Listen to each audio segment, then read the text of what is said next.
Hey everyone, welcome back to the College Algebra playlist.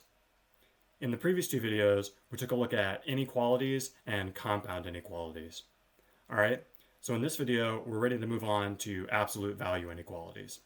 Alright, which are essentially just compound inequalities in disguise. Alright, we'll go more in depth in this video and we'll talk about the relationship between absolute value inequalities and compound inequalities. Alright, so let's dive into it. Okay, here we go. Absolute value inequalities.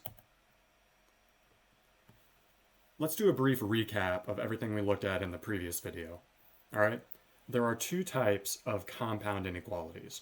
Alright, first of all, we have and compound inequalities, alright, which take on this form here, right? We have x is greater than a and x is less than b, okay? And we can write that more concisely like this, right? X is in between a and b, all right? The result of a compound inequality like this is one interval, all right? The solution set is one interval on the number line, all right? So that's one type. The other type is or compound inequalities, all right? And they take the form x is less than a or x is greater than b, okay? And the result of that is a union of two intervals on the number line. All right. So these are the two types of compound inequalities. All right. So now let's look at absolute value inequalities. All right. Given a real number x, all right, x is in blue, right? That's the stuff that's inside the absolute value bars. All right. Given a real number x and a real number k is greater than 0, an absolute value inequality is an inequality of the form absolute value of x is less than k, all right, which is equivalent to this, all right? So if we have an absolute value inequality and it's less than, that corresponds to an and compound inequality, all right?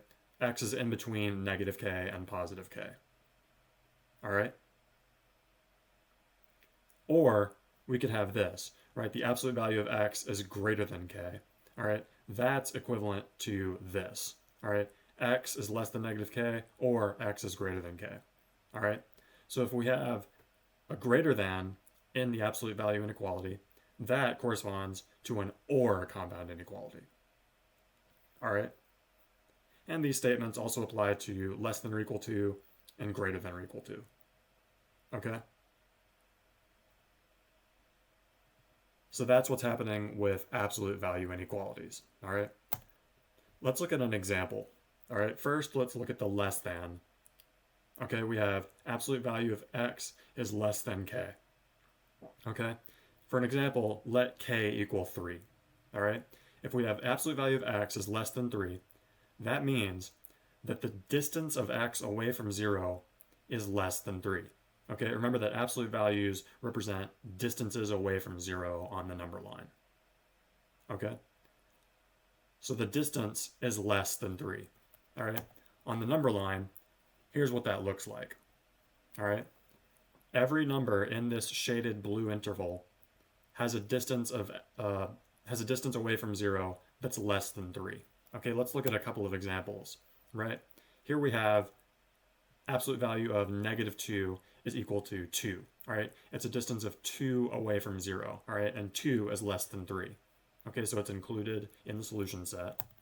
And over here we have 1, right? The absolute value of 1 is 1. So it's a distance of 1 away from 0, and 1 is less than 3, okay?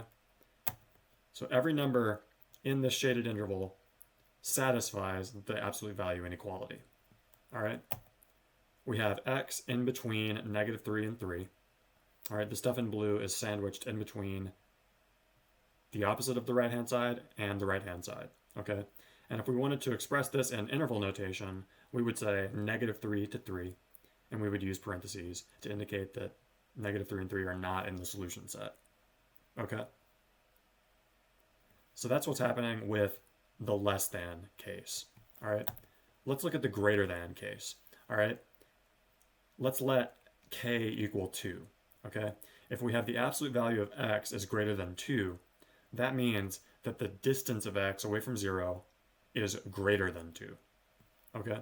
So here's what that looks like on the number line. all right? Every number on this shaded interval has a distance away from 0 that's greater than 2. All right, let's look at a couple of examples. The absolute value of negative 3 is 3. Okay, it's a distance of 3 away from 0, and 3 is indeed greater than 2. Okay? And over here, right, absolute value of 4 is equal to 4.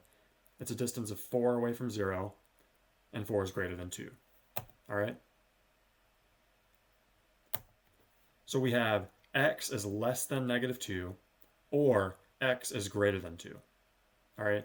If we wanted to report that solution in interval notation, this is what it would look like. Everything from negative infinity up to negative 2, or everything from 2 up to a positive infinity. Okay? Let's try an example. All right, let's try to solve an absolute value inequality. All right? Here we have the absolute value of the blue stuff is less than or equal to 3. All right? So what we're going to do is we're going to sandwich the blue stuff in between negative 3 and positive 3. All right? So we want to isolate x at this point. All right, so we're going to add 1 throughout. Okay? Add 1 everywhere. And that gives us x is in between negative 2 and 4. All right? Here's what that looks like on the number line. Okay? And if we wanted to express this in interval notation, we would say everything from negative 2 to 4, both included, so we use brackets. All right, so this is our final solution set. Let's try another one. Here we have the absolute value of the blue stuff is greater than or equal to 1.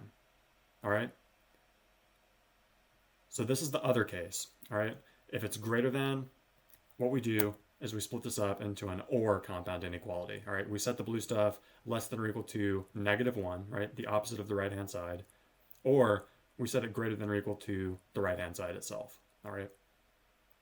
Which is just 1 in this case. Okay, so we have two inequalities that we need to solve. So let's just do that one at a time. All right, let's start with this inequality on the left. All right, we're going to subtract 2 from both sides to isolate x. And that gives us x is less than or equal to negative 3. All right, and over here, the inequality on the right, let's subtract 2 from both sides. All right, and that gives us x is greater than or equal to negative 1. All right, so let's join these inequalities together with the word or, right? This is an or compound inequality. All right, so our solution set is going to be 2 intervals on the number line. All right, let's visualize those right now. All right, here's what the intervals look like. Okay, so if we want to report our final answer in interval notation, we'll say everything from negative infinity up to negative 3, union with everything from negative 1 up to positive infinity. All right, so this is our final solution set.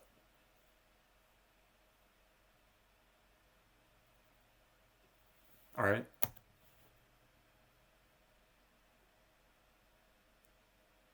Let's try a different type of problem now. All right. Here we're asked to find all values x within a distance of 4 from the number 5. All right. So we're going to create an absolute value inequality here. All right. And that's not easy. All right. We have to interpret the words here into variables and numbers, right? Into a absolute value inequality. All right. So we're looking for all values x within a distance of 4 from the number 5. All right. The distance between x and 5, we can express that as an absolute value, right? We could say that the distance from x to 5 equals the absolute value of this blue stuff. All right, we just take the difference of the two. All right, x minus 5. And the problem says that the values x are within a distance of 4. All right, so in math lingo, we can say that the distance is less than or equal to 4. Okay, so we'll take our absolute value and we'll say that that distance is less than or equal to 4. All right. So this is an absolute value inequality with a less than or equal to symbol. All right. So that means we're going to transform this into an and, a compound inequality. All right. So this is the compound inequality. And to isolate x, right, we're going to add 5 throughout, right? Add 5 everywhere. And that gives us x is in between 1 and 9. All right, x is in between 1 and 9. All right, let's visualize this on a number line. Okay, here's the interval, right? Here's our solution set. And if we want to express this in interval notation, right, we'll say everything from 1 to 9, 1 and 9 both included. All right, so that's our final solution set. All right, that does it for this video. Thank you for watching, and like and subscribe.